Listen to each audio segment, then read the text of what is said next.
सोचिए क्या हो अगर 4 साल से आप पर 135 करोड़ रुपए टैक्स का बकाया हो और चुकाए मात्र 2.5 करोड़, तो क्या करेंगे? अपने बाकी बचे टैक्स को जल्दी से चुका के छुटकारा पाएंगे या देश की सरकार को, इनकम टैक्स विभाग को चोर बोलेंगे?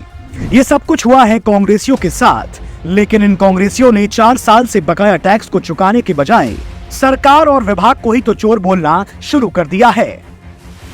क्या है पूरा मामला? दरअसल अभी हाल ही में कांग्रेसियों ने आरोप लगाया था कि उनके बैंक खातों को फ्रीज कर दिया गया है। इस वजह से उन्हें जरूरी खर्च चलाने में मुश्किल हो रही है।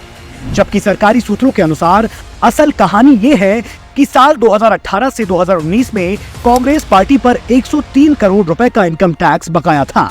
इसके अलावा लगभग 32 करोड़ रुपए ब्याज की रकम भी बनती है। खबरों के अनुसार कांग्रेस को इसलिए अपने खातों में 115 करोड़ रुपए की राशि मेंटेन करने की बात कही गई है।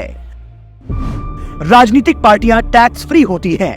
अब आपके मन में सवाल आ रहा होगा कि राजनीतिक पार्टियों पर तो टैक्स लगता नहीं है, क्योंकि इनको 100% टैक्स में छूट मिलती है।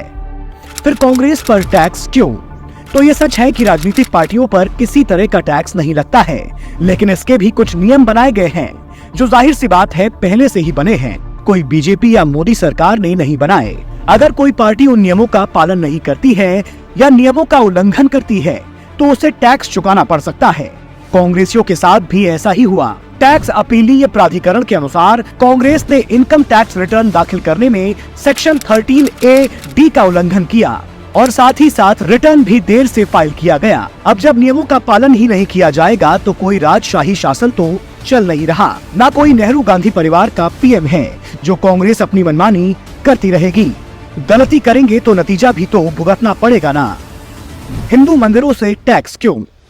अब सवाल अगर टैक्स का आ गया है, तो देश के 80 करोड़ से ज्यादा हिंदू भी कांग्रेस से एक सवाल पूछना चाहते हैं। आखिर कर्नाटक में कांग्रेस की सरकार हिंदू मंदिर से 10% टैक्स क्यों वसूलने जा रही है? आखिर कांग्रेस को हिंदुओं और हिंदू मंदिर से परेशानी क्या है? क्या आज भी कर्नाटक में किसी अकबर जहांगीर का शासन चल रहा है, जो हिंदू मंदिरों को एक तरह का जजिया कर चुकाने के लिए मजबूर कर दिया जा रहा है?